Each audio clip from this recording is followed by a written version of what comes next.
Washington post report ਕਰ ਰਿਹਾ ਵੀ white house ਤਿਆਰੀ ਕਰ ਰਿਹਾ ਵੀ ਜਿਹੜਾ FDA food and drug administration the head ਹੈਗਾ ਮਾਰਟੀ ਮੈਕੇਰੇ, ਉਸ ਨੂੰ ਹੁਣ ਰਿਪਲੇਸ ਕਰ ਦਿੱਤਾ ਜਾਊਗਾ। ਉਹਦਾ ਕਾਫੀ ਜ਼ਿਆਦਾ ਜਿਹੜਾ ਕ੍ਰਿਟਿਸਿਜ਼ਮ ਆ ਹੋ ਰਿਹਾ, ਖਾਸ ਕਰਕੇ ਵੈਕਸੀਨ ਤੇ ਡਰੱਗ ਅਪਰੂਵਲਸ ਨੂੰ ਲੈ ਕੇ। ਬਹੁਤ ਸਾਰੀਆਂ ਜਿਹੜੀਆਂ ਫਾਰਮਾਸਿਊਟੀਕਲ ਕੰਪਨੀਆਂ ਵੀ ਆ ਉਹਦੇ ਅਗੇਂਸਟ ਹੋਈਆਂ ਪਈਆਂ ਹੈਗੀਆਂ।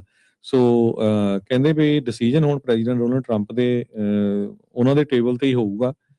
ਅੱਜ ਬਾਅਦ ਦੁਪਹਿਰ ਜਦੋਂ ਟਰੰਪ ਐਡਮਿਨਿਸਟ੍ਰੇਸ਼ਨ ਨੂੰ ਪੁੱਛਿਆ ਗਿਆ ਤੇ ਟਰੰਪ ਉਹਨਾਂ ਨੇ ਇਹ ਕਿਹਾ ਵੀ ਮੈਂ ਉਹਦੇ ਬਾਰੇ ਪੜ੍ਹ ਤਾਂ ਰਿਹਾ ਆ ਤੇ ਵੀ ਮੈਨੂੰ ਹਜੇ ਪਤਾ ਨਹੀਂ ਵੀ ਕੀ ਚੱਕਰ ਜਿਹੜਾ ਚੱਲ ਰਿਹਾ ਹੈਗਾ। ਡਿਪਾਰਟਮੈਂਟ ਆਫ ਹੈਲਥ ਸਰਵਿਸਿਜ਼ ਨੇ ਕਿਸੇ ਤਰ੍ਹਾਂ ਦਾ ਜਿਹੜਾ ਇਹਦੇ ਸੰਬੰਧ ਦੇ ਵਿੱਚ ਰਿਸਪੌਂਸ ਨਹੀਂ ਦਿੱਤਾ ਹੈਗਾ। ਵਾਈਟ ਹਾਊਸ ਨੇ ਫਰਾਈਡੇ ਆਫਟਰਨੂਨ ਨੂੰ ਇਹ ਦੱਸਿਆ ਕਿ ਹਾਂ ਇਹ ਰਿਪਲੇਸ ਕੀਤਾ ਜਾ ਸਕਦਾ ਹੈਗਾ ਆ। So Makary John Hopkins university school of medicine ਦੇ ਸਰਜਨ ਰਿਹਾ ਤੇ ਸਾਬਕਾ ਫੌਕਸ ਨਿਊਜ਼ ਦਾ ਕੰਟਰੀਬਿਊਟਰ ਆ ਤੇ ਵਾਈਟ ਹਾਊਸ ਦੇ ਅਟੈਂਸ਼ਨ 'ਚ ਉਸ ਟਾਈਮ ਤੇ ਆਇਆ ਜਦੋਂ ਪਹਿਲਾਂ ਟਰੰਪ ਉਹਨਾਂ ਦਾ ਐਡਮਿਨਿਸਟ੍ਰੇਸ਼ਨ ਸੀ ਤੇ ਉਹਨਾਂ ਦਾ ਜਿਹੜਾ ਪ੍ਰਾਈਸ ਟਰਾਂਸਪੇਰੈਂਸੀ ਦੇ ਉੱਤੇ ਉਹਨੇ ਸਪੋਰਟ ਕੀਤਾ ਸੀ।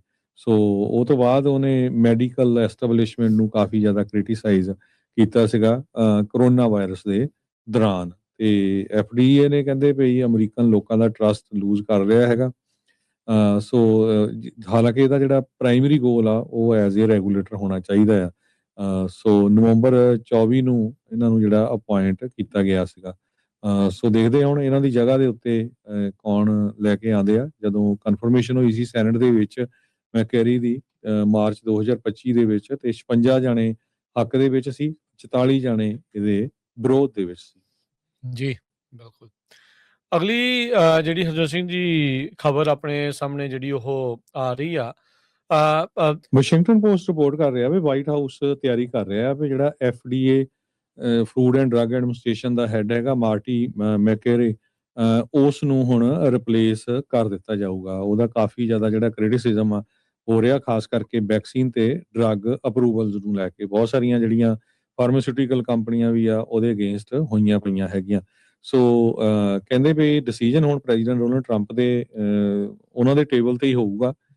ਅੱਜ ਬਾਅਦ ਦੁਪਹਿਰ ਜਦੋਂ ਟਰੰਪ ਐਡਮਿਨਿਸਟ੍ਰੇਸ਼ਨ ਨੂੰ ਪੁੱਛਿਆ ਗਿਆ ਤੇ ਟਰੰਪ ਉਹਨਾਂ ਨੇ ਇਹ ਕਿਹਾ ਵੀ ਮੈਂ ਉਹਦੇ ਬਾਰੇ ਪੜ੍ਹ ਤਾਂ ਰਿਹਾ ਆ ਤੇ ਵੀ ਮੈਨੂੰ ਹਜੇ ਪਤਾ ਨਹੀਂ ਵੀ ਕੀ ਚੱਕਰ ਜਿਹੜਾ ਚੱਲ ਰਿਹਾ ਹੈਗਾ। ਡਿਪਾਰਟਮੈਂਟ ਆਫ ਹੈਲਥ ਸਰਵਿਸਿਜ਼ ਨੇ ਕਿਸੇ ਤਰ੍ਹਾਂ ਦਾ ਜਿਹੜਾ ਇਹਦੇ ਸੰਬੰਧ ਦੇ ਵਿੱਚ ਰਿਸਪੌਂਸ ਨਹੀਂ ਦਿੱਤਾ ਹੈਗਾ। ਵਾਈਟ ਹਾਊਸ ਨੇ ਫਰਾਈਡੇ ਆਫਟਰਨੂਨ ਨੂੰ ਇਹ ਦੱਸਿਆ ਕਿ ਹਾਂ ਇਹ ਰਿਪਲੇਸ ਕੀਤਾ ਜਾ ਸਕਦਾ ਹੈਗਾ ਆ। So Makary John Hopkins university school of medicine ਦੇ ਸਰਜਨ ਰਿਹਾ ਤੇ ਸਾਬਕਾ ਫੌਕਸ ਨਿਊਜ਼ ਦਾ ਕੰਟਰੀਬਿਊਟਰ ਆ ਤੇ ਵਾਈਟ ਹਾਊਸ ਦੇ ਅਟੈਂਸ਼ਨ 'ਚ ਉਸ ਟਾਈਮ ਤੇ ਆਇਆ ਜਦੋਂ ਪਹਿਲਾਂ ਟਰੰਪ ਉਹਨਾਂ ਦਾ ਐਡਮਿਨਿਸਟ੍ਰੇਸ਼ਨ ਸੀ ਤੇ ਉਹਨਾਂ ਦਾ ਜਿਹੜਾ ਪ੍ਰਾਈਸ ਟਰਾਂਸਪੇਰੈਂਸੀ ਦੇ ਉੱਤੇ ਉਹਨੇ ਸਪੋਰਟ ਕੀਤਾ ਸੀ।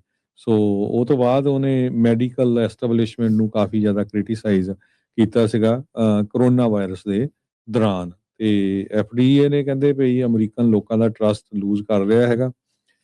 ਸੋ ਹਾਲਾਂਕਿ ਇਹਦਾ ਜਿਹੜਾ ਪ੍ਰਾਇਮਰੀ ਗੋਲ ਆ ਉਹ ਐਜ਼ ਏ ਰੈਗੂਲੇਟਰ ਹੋਣਾ ਚਾਹੀਦਾ ਆ। ਸੋ ਨਵੰਬਰ 24 ਨੂੰ ਇਹਨਾਂ ਨੂੰ ਜਿਹੜਾ ਅਪੁਆਇੰਟ ਕੀਤਾ ਗਿਆ ਸੀਗਾ। ਸੋ ਦੇਖਦੇ ਹੁਣ ਇਹਨਾਂ ਦੀ ਜਗ੍ਹਾ ਦੇ ਉੱਤੇ ਕੌਣ ਲੈ ਕੇ ਆਉਂਦੇ ਆ। ਜਦੋਂ ਕਨਫਰਮੇਸ਼ਨ ਹੋਈ ਸੀ ਸੈਨੇਟ ਦੇ ਵਿੱਚ ਮੈਕੈਰੀ ਦੀ ਮਾਰਚ 2025 ਦੇ ਵਿੱਚ ਤੇ 56 ਜਾਣੇ ਹੱਕ ਦੇ ਵਿੱਚ ਸੀ, 44 ਜਾਣੇ ਇਹਦੇ ਵਿਰੋਧ ਦੇ ਵਿੱਚ ਸੀ। ਜੀ ਬਿਲਕੁਲ। ਅਗਲੀ ਜਿਹੜੀ ਹਰਜੋਤ ਸਿੰਘ ਜੀ ਖਬਰ ਆਪਣੇ ਸਾਹਮਣੇ ਜਿਹੜੀ ਉਹ ਆ ਰਹੀ ਆ